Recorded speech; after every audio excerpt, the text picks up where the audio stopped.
Hello दोस्तों, कैसे हो आप सभी लोग। आशा करता हूँ अच्छे होंगे।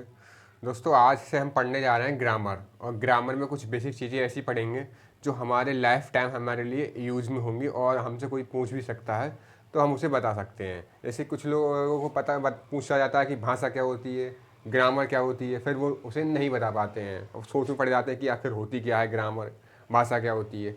तो कुछ बेसिक चीज़ें हैं, उसे हम जानेंगे आज। और हमारी स्टडी में ये बहुत ही ज़्यादा अहम रोल रखती हैं। छोटी मोटी चीज़ें, अगर कोई भी आप इंटरव्यू देने जाते हो तो वहाँ भी ये पूछी जाती हैं कि ग्रामर क्या होती है, भाषा क्या होती है, छोटी छोटी बातें पूछी जाती हैं। तो चलिए, आइए इन्हें ध्यान में रखते हुए, आप कोई भी क्लास में पढ़ते हो, डजेंट मैटर, आप 6 में है, 5th में है, 11 में है, डजेंट मैटर लेकिन आपको जो मैं बता रहा हूँ ये बातें आपको पता होनी चाहिए।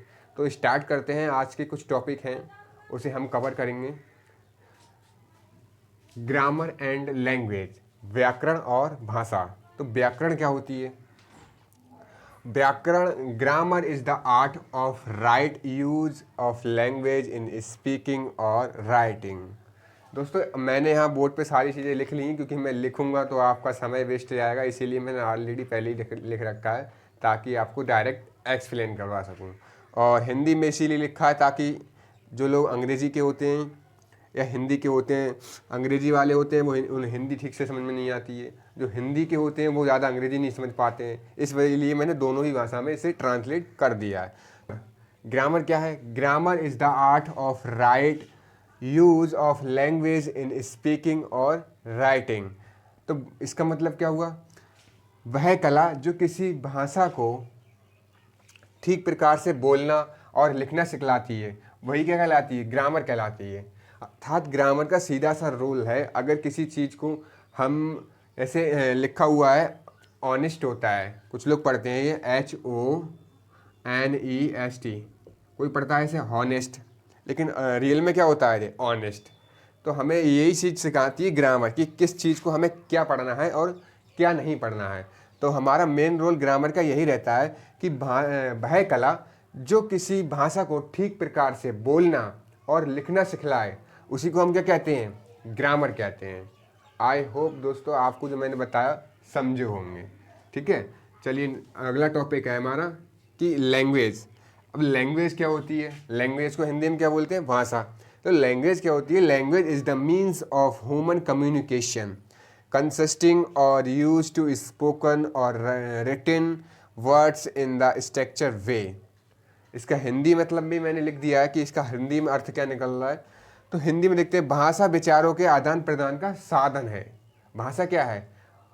आदान प्रदान, जो हमारे विचार हैं उनको एक दूसरे की तरफ, मैं आपसे जो कहूँ आप समझ जाओ, और आपने मुझसे जो कहा वो मैं समझ जाऊँ, यही हमारी क्या है? भाषा। अगर हम अपनी भाषा में देखें, हिंदी भाषा में, तो भाषा हमारे विचारों को आदान प्रदान करने का साधन है। इसमें हम बोल सकते हैं, लिख सकते हैं, मैंने जो बोला आप समझ गए, आपने जो बोला मैं समझ गया, इसी को हम क्या कहते हैं? भाषा कहते हैं।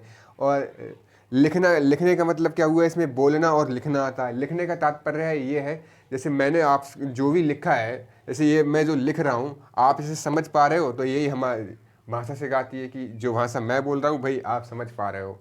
तो दोस्तों, यही हमारी होती है भाषा और ग्रामर। नेक्स्ट टॉपिक हम दोबारा देखते हैं क्या है। तो दोस्तों, नेक्स्ट टॉपिक है हमारा कि लेटर। लेटर क्या होता है? A letter is the smallest unit with the help of which we write और मेक अ वर्ड। वर्ण क्या है? भाषा की सबसे छोटी इकाई है जिसकी सहायता से हम लिखना या फिर बोलना सीखते हैं। वर्ण क्या है? भाषा की सबसे छोटी इकाई है जिसकी सहायता से हम लिखना और बोलना सीखते हैं। किसी किसी शब्द के लिए कैसे लिखना है वो हमें कौन बतलाएगा? लेटर। और कैसे बोलना है, ठीक है, तो यही हम सीखते हैं लेटर में। तो इंग्लिश की जो अल्फ़ाबेट होती है उसमें टोटल 26 अक्षर होते हैं। ठीक है, उसमें टोटल कितने अक्षर होते हैं? 26। उसमें जो हमारे लेटर हैं उन्हें हमें दो कैटेगरी में बांटा गया है। जैसे एक होते हैं हमारे स्मॉल लेटर्स, एक होते हैं कैपिटल लेटर्स। तो जो ABCD इस टाइप से आपके लिए जो बड़े लिखेंगे उन्हें हम बोलते हैं इसमें कैपिटल लेटर्स, और जो छोटे में लिखे होते हैं उन्हें हम बोलते हैं स्मॉल लेटर्स। तो वर्णमाला में जो टोटल अक्षर होते हैं 26, अंग्रेजी की वर्णमाला है उसमें 26 अक्षर होते हैं। तो उसमें कुछ वॉवेल्स होते हैं, कुछ कॉन्सोनेंट होते हैं। वॉवेल कौन से होते हैं? E, A, E, I, O, U, इन्हें हम वॉवेल्स कहते हैं। इनके अलावा शेष जो भी बचे K, L, P, N है, Z है, Y है, A to Z जो भी बचे इन 5 के अलावा, उन्हें हम बोलते हैं व्यंजन। व्यंजन इंग्लिश में क्या बोलेंगे उसे हम? कॉन्सोनेंट। तो ये हमारे वॉवेल्स होते हैं, इन्हें आपको पता होना चाहिए कि वॉवेल्स कौन से होते हैं, ये आपको याद भी करना है। A, E, I, O, U 5 vowels होते हैं, ठीक है। बाकी अलावा जो भी बचे वो हमारे व्यंजन कहलाते हैं।